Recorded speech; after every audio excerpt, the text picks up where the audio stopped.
जय श्रीमन नारायणा.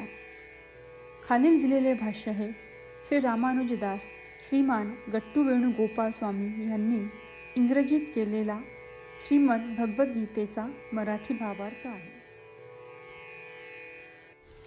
अध्याय 9. राजविद्या राजगुह्ययोग. श्लोक 8. प्रकृतिं स्वाम अवष्टभ्य विसृजामि पुनः पुनः भूतग्रामम् इमं कृत्स्नम् अवसं प्रकृतेः वसात. गीता आचार्य श्रीकृष्ण परमात्मा अर्जुनासह आपल्या सर्वांना राजविद्या राजगुह्य योग शिकवत आहेत. परमात्मा म्हणतात, अर्जुना, मी माझी प्रकृती किंवा निसर्ग 8 रूपांमध्ये विकसित केली आहे. ती म्हणजे पृथ्वी, जल, अग्नी, वायू, आकाश, मानस किंवा मन, बुद्धी आणि अहंकार.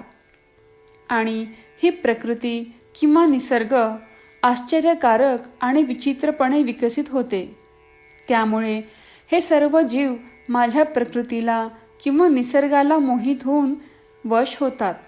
अशा प्रकारे माझ्या प्रकृतीने किंवा निसर्गाने मोहित झालेले हे सर्वजण देवता, मानव, प्राणी आणि वृक्ष या चारीपैकी कोणत्याही प्रकारात पुन्हा पुन्हा जन्म घेतात. अर्जुना, या संपूर्ण व्यवस्थेचे नियंत्रण करणारा आणि या सर्व प्राणीमात्रांना पुन्हा पुन्हा 4 श्रेणींमध्ये पाठवणारा मीच आहे. त्याचप्रमाणे श्रीकृष्ण परमात्मा सृष्टीचे कार्य कसे करतात ते स्पष्ट करत आहेत. म्हणून जेव्हाही आपण या अद्भुत आणि विलक्षण सृष्टीचे निरीक्षण करतो तेव्हा लगेच समजून घेऊया की हा श्रीकृष्ण परमात्म्यांच्या निर्मितीचा उत्क्रांत परिणाम आहे. जन्ममृत्यूच्या फेऱ्यातून मुक्त होण्यासाठी सतत इच्छा बाळगून आणि श्रीकृष्ण परमात्मा किंवा श्रीमन नारायण यांना शरण जाण्याचा प्रयत्न करत असताना आपण श्रीकृष्ण परमात्म्यांचे शब्द जसेच्या तसे पुन्हा सांगण्याचा प्रयत्न करूया. प्रकृतिं स्वामवष्टभ्य विसृजामि पुनः पुनः भूतग्राममिमं कृत्स्नम् अवसं प्रकृतेर्वसात्. श्रीमन्नारायण करिष्ये वचनं तव. श्रीमद भगवद्गीतेचे संपूर्ण सार श्रीकृष्ण परमात्म्यांनी अध्याय 18 श्लोक 65 ते 70 मध्ये 8 गोष्टी करण्यासाठी दिल्या आहेत. श्रीकृष्ण म्हणतात, जे या 8 गोष्टींचे पालन करतात ते मला आवडतात. मी त्या भक्तांचे सर्व प्रकारे रक्षण करीन. श्रीकृष्ण परमात्म्यांनी सांगितलेली सर्व भगवद्गीता ऐकल्यानंतर अर्जुन म्हणतो, करिष्ये वचनं तव. अर्थात श्रीकृष्णा, तुम्ही सांगताल तसेच मी करीन.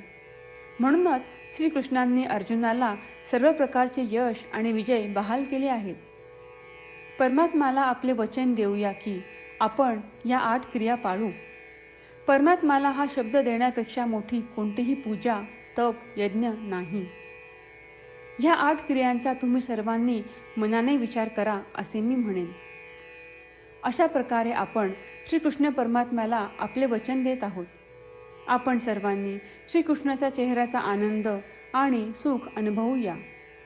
जय श्रीमन नारायणा. ह्या 8 क्रिया खालीलप्रमाणे आहेत.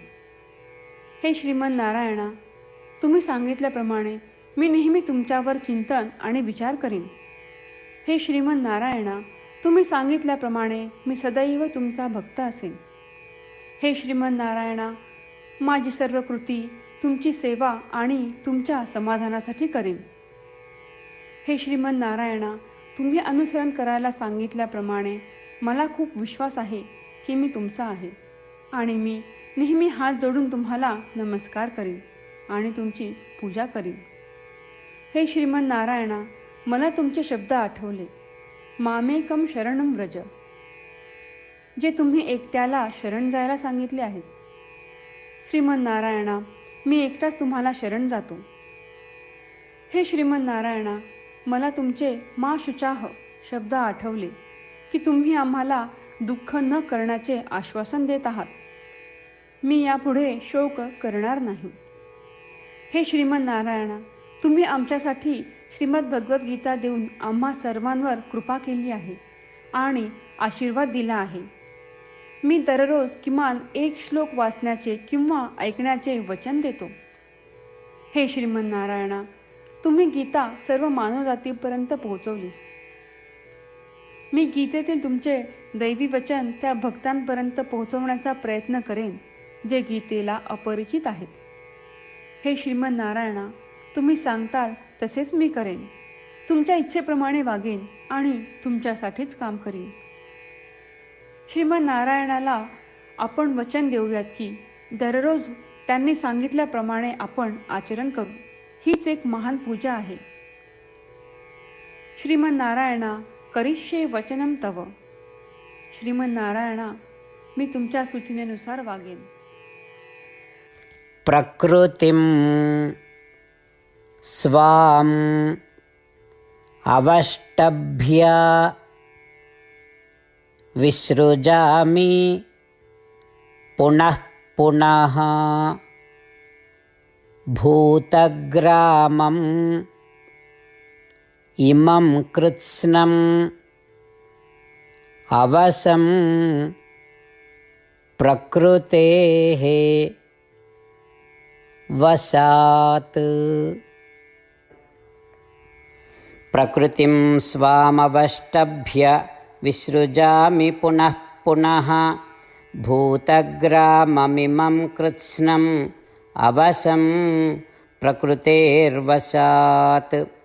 श्रीमन्नारायण, करिष्ये वचनं तव.